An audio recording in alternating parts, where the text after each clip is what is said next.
Hi everyone, and in this video I'll be installing the camshaft, oil deflection tray, and heads.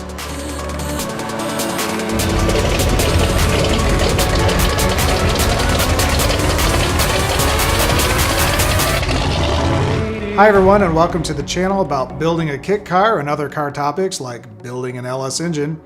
And if you like what you see, please subscribe and hit the notification buttons below and share with others on social media.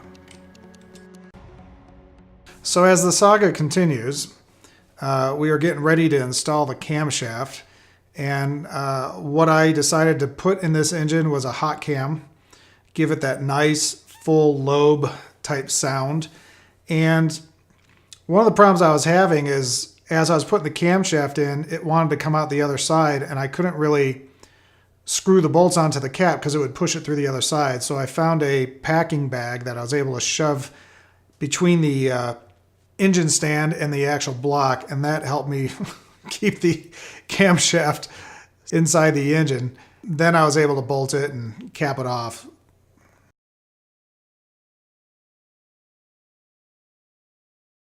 So the next thing we're doing is actually adding the timing chain, and since I went with a beefier stock version and not an adjustable version, I didn't have to use any special tools or anything like that. It only went on one way. And so, or I think it goes on two ways. You could be 180 degrees out of phase, I guess, but it was, pretty self-explanatory which way was the proper way to put it on, and pretty simple. Just had to bolt that back on.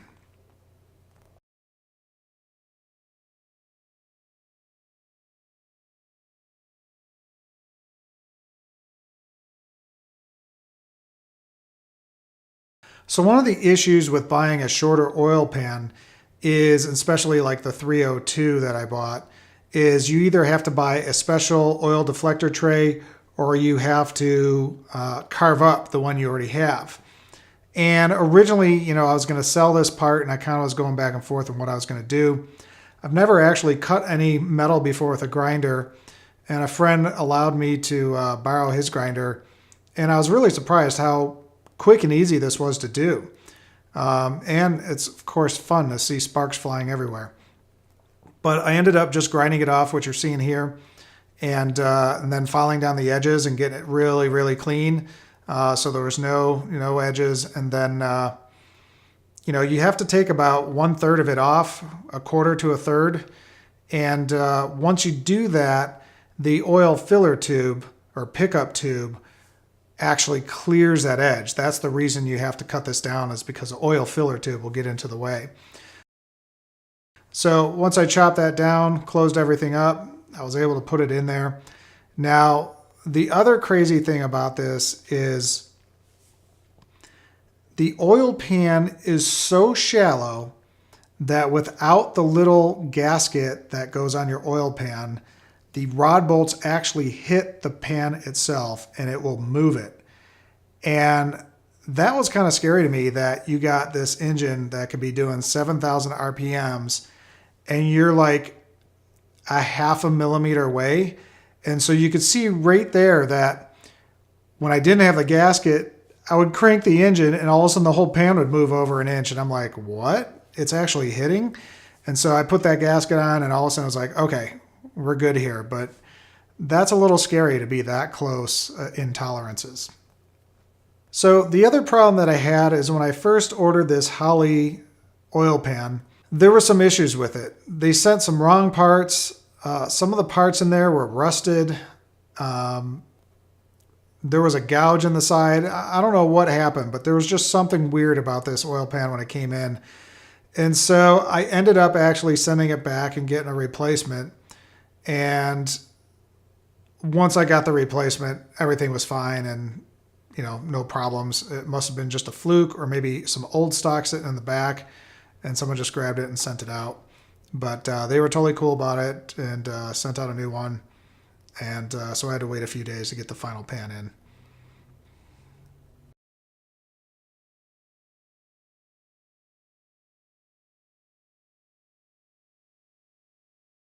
But you could see with the oil filler tube how the beginning of it at the front of the engine is really close to the engine, and then it bends up and comes up.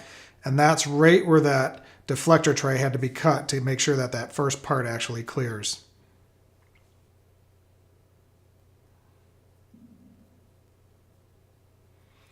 And there's also a tray that you have to install to the bottom of the pan itself. I'm not really exactly sure what it does. It might be its own little deflection tray. But you have to install that, bolt that in, and then you actually put the oil pan on the engine.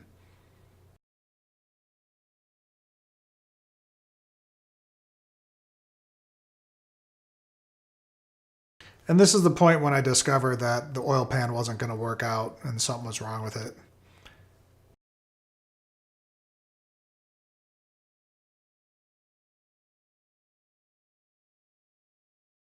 So now I moved on to putting on the front and rear covers, which was a little difficult since we had the stand in the way, but I was able to slide things in, work on it. Right here I'm actually installing the kind of the seal, kind of the main seal that goes around there, and press fit that in, and then from there actually install the covers.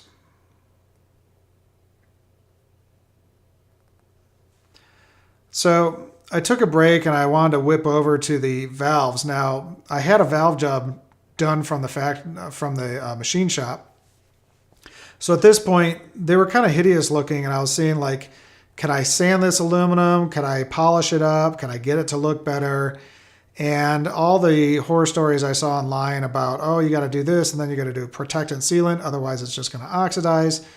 And I finally was like, you know, how about I just clean these up, sand them up a little bit, and then I'm just going to paint them silver so it basically looks aluminum anyways. And that's what I ended up doing. So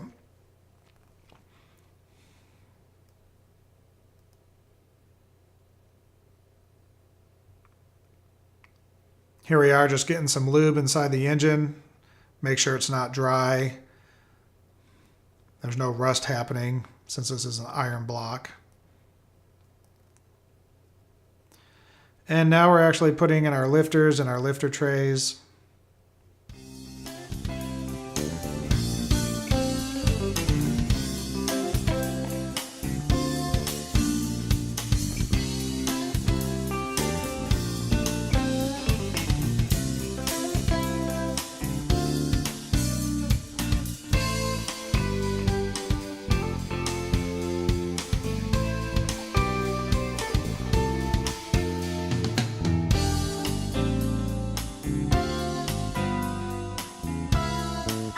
And with this video, you're looking at about 12 hours lapsing. I think the last video was about 6 hours lapsing through. So it's pretty crazy how much time it actually takes. I mean, it's not a lot as much time as you might think, but at the same time, it does add up.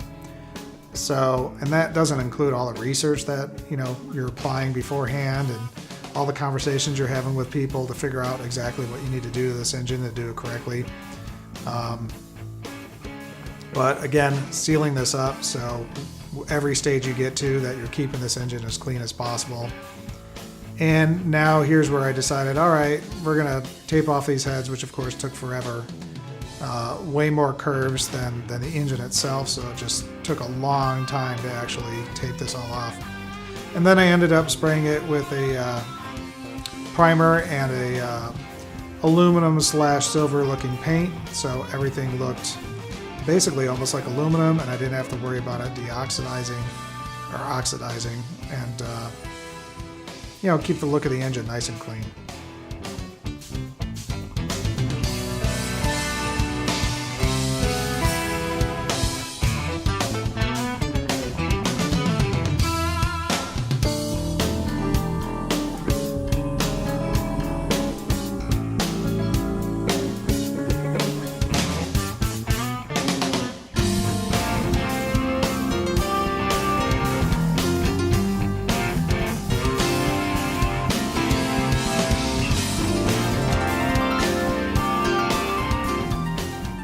So now we're back to trying to put those back plates on.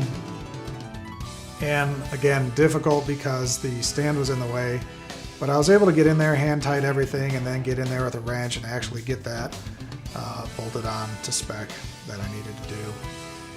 The other process when you're putting on these plates is the plate itself actually becomes an area that the oil pan actually adheres to.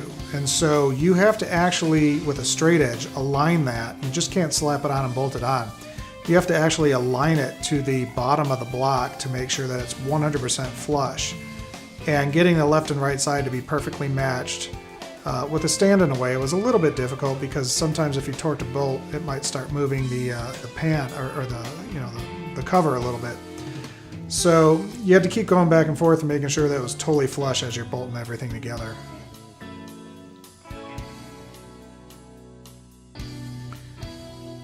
And here we're now putting the heads on, and with these bolts, these are use once only bolts, so you want to make sure that you're doing this correctly and doing it in order. And there was a multiple torque and sequence setting that you had to keep going back and around. I think it was about 3 times, somewhere around maybe 25. Then you had to go back to 40, and then you had to go back to whatever the last one was.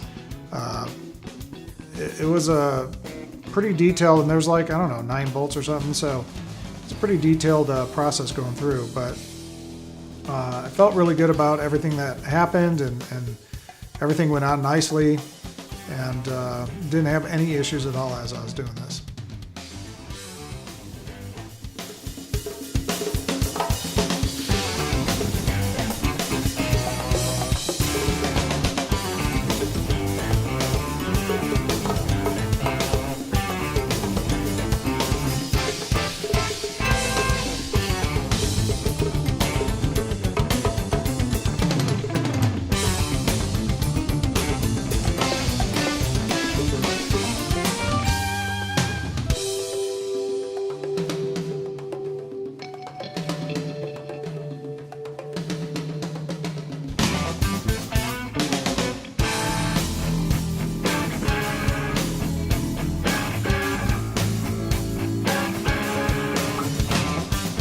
Well, that's it for this video. Please hit the subscribe and the notification buttons below, and